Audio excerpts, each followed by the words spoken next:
Hi எல்லாருக்கும் வணக்கம். எப்படி இருக்கீங்க? இன்றைக்கி நம்ம வந்து ஆப்பம் ரெசிபி எப்படி பண்ணுறதுன்னு பார்க்க போகிறோம். ரொம்ப ஈஸியாக பண்ணிடலாம். அதுக்கு என்னென்ன பொருட்கள் தேவைன்னு சொல்கிறேன், நோட் பண்ணிக்கிறீங்களா? இங்கே நான் வந்து பச்சரிசி எடுத்து வச்சுருக்கேன். பச்சரிசி வந்து 2 கப்புக்கு நான் இங்கே பச்சரிசி நான் சேர்க்க போகிறேன். இந்த கப்பால் 2 கப்புக்கு பச்சரிசி எடுத்திருக்கேன். அப்புறம் 1/4 கப்புக்கு நான் உளுந்து எடுத்து வச்சுருக்கேன். இந்த கப்பால் 1/4 கப்புக்கு எடுத்துருங்க. அதுக்கப்புறம் சோறு வந்து 1/3 கப்புக்கு நான் எடுத்து வச்சுருக்கேன் இந்த கப்பால். அதுக்கப்புறம் நம்ம தேவையான அளவு உப்பு சேர்க்க போகிறோம். இந்த அரிசியையும் உளுந்தையும் நல்லா கழுவிட்டு 4 மணி நேரம் அட்லீஸ்ட் ஊற போடுங்க. இந்த மாதிரி நான் ஏற்கனவே ஊற போட்டு வச்சுருக்கேன். 4 மணி நேரம் ஊற போட்டதுக்கப்புறம் நம்ம இதை அரைக்க போகிறோம். மிக்சிலேயே நான் அரைக்கிறேன். இதில் வந்து தண்ணி ரொம்ப சேர்க்காம லைட்டாக தெளித்து விட்டு தான் நம்ம அரைக்கணும். இந்த அளவு முதல்ல அரைச்சதுக்கப்புறம் நான் எடுத்து வச்சுருக்க சோறை இதில் போட்டு இந்த மாதிரி பதத்துக்கு நல்லா அரைச்சி எடுத்துக்கிறேன். பாருங்கள், கொஞ்சம் லைட்டாக நெருன்னு இருக்குது.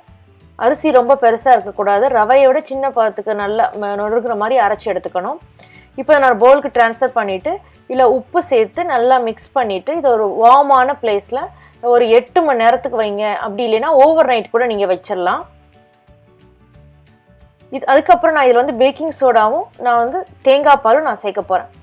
இப்போ மறுநாள் காலையில் நான் இந்த ஆப்ப மாவை யூஸ் பண்ணுறேன்.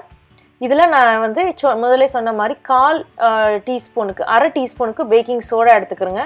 அதை சேர்த்துட்டு தேங்காய் பால் இருக்குல்லையா, தேங்காய் பாலை வந்து இதில் 1 கப்புக்கு நான் சேர்க்குறேன். நான் உங்களுக்கு முதலே காமிச்சிருந்தேன் மாவு எவ்வளோ திக்காக இருந்துச்சு. ஸோ 1 கப்புக்கு நான் தேங்காய் பால் சேர்த்து தோசை மாவு பாத்தோட கொஞ்சம் லைட்டாக தண்ணியாக இருக்கிற அளவுக்கு நம்ம கரைச்சிக்கிற போகிறோம். இந்த பேக்கிங் சோடா சேர்த்துட்டு தேங்காய் பாலையும் சேர்த்துட்டு அப்படியே அது வந்து ஒரு 1/4 மணி நேரம் அப்படியே மூடி வச்சுருங்க. இப்போ நாம் வந்து யூஸ்வலாக ஆப்பத்துக்கு தேங்காய் பால் சீனி வச்சு சாப்பிடுவாங்க. நாம் இன்றைக்கி வந்து தேங்காய் பாலோட வெள்ளத்தை கரைச்சி ஊற்றி சாப்பிட்டு பார்க்கலாம். ரொம்ப நல்லாயிருக்கும். ட்ரை பண்ணி பாருங்கள். குழந்தை எல்லாருக்குமே இதை சாப்பிட்லாம் வெல்லம் போட்டிருக்கனால. ஸோ முதல்ல வெள்ளத்தை ஒரு 1/2 கப்பு தண்ணியில் நல்லா கரைச்சி வடிகட்டி எடுத்துக்கிறோங்க. அதை வந்து கெட்டியான தேங்காய் பால் முதல் தேங்காய் பாலாக எடுத்துருந்தீங்கன்னா நல்லாயிருக்கும். ஏன்னா வெல்லம் தண்ணியாக இருக்கும் இல்லையா, அதனால தான். இதில் வந்து கெட்டியான தேங்காய் பாலை நம்ம கரைச்சி வச்சுருக்க வடிகட்டி வச்சுருக்க வெள்ளத்தை சேர்த்துடலாம். ஸோ நீங்கள் வந்து அந்த மாவு ரெடி ஆகிட்டுருக்க அந்த பேக்கிங் சோடா போட்டு வச்சுருக்கீங்களா, ரெடி ஆகிட்டுருக்க நேரத்தில் இந்த பாகை நீங்கள் ரெடி பண்ணி வச்சுக்கலாம். இப்போ இதில் பாகு பதம்லாம் கிடையாது. சும்மா வெள்ளத்தை கரைச்சிட்டு தேங்காய் பாலை சேர்த்துற வேண்டியதுதான்.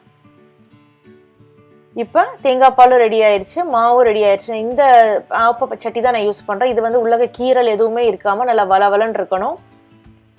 ஸோ இதில் நாம் வந்து ஒரு குழிக்கரண்டியால் மாவு எடுத்து அதில் ஊற்றிட்டு ஒரு சின்ன ரொட்டேஷன் மட்டும் கொடுத்துருங்க. இது ஆப்பச்சட்டி வந்து நல்லா சூடாக இருக்கணும். ஸோ இப்போ நாம் வந்து இந்த மாதிரி ஒரு ஷார்ப்பான கரண்டியாக எடுத்துகிட்டு அதை வந்து இந்த மாதிரி ஓரத்தை லைட்டாக ரிலீஸ் பண்ணி விட்டுருங்க. ரிலீஸ் பண்ணிவிட்டு அதுக்கப்புறம் நீங்கள் எடுத்துடலாம். இப்போ நமக்கு ஆப்பம் ரெடி ஆயிடுச்சு.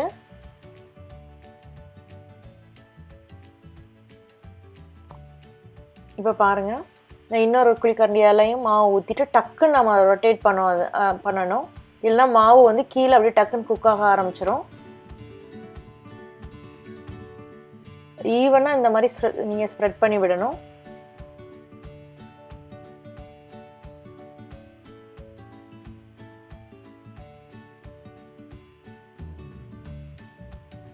இப்போ இது ஆப்பம் ரெடி ஆயிடுச்சு. நம்ம அதை பிளேட்டுக்கு ட்ரான்ஸ்ஃபர் பண்ணிடலாம்.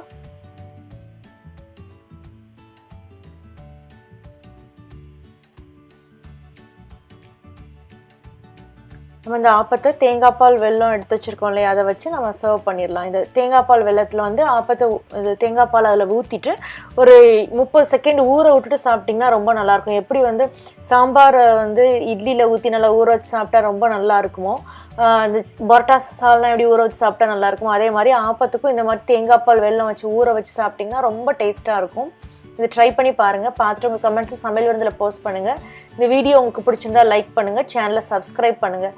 கூடவே பெல் சிம்பிளை நீங்கள் கிளிக் பண்ணிட்டீங்கன்னா அப்டேட் பண்ணுற வீடியோஸ் உடனே பார்க்கலாம். நம்ம இன்னொரு வீடியோவில் சந்திக்கலாம். நன்றி, வணக்கம்.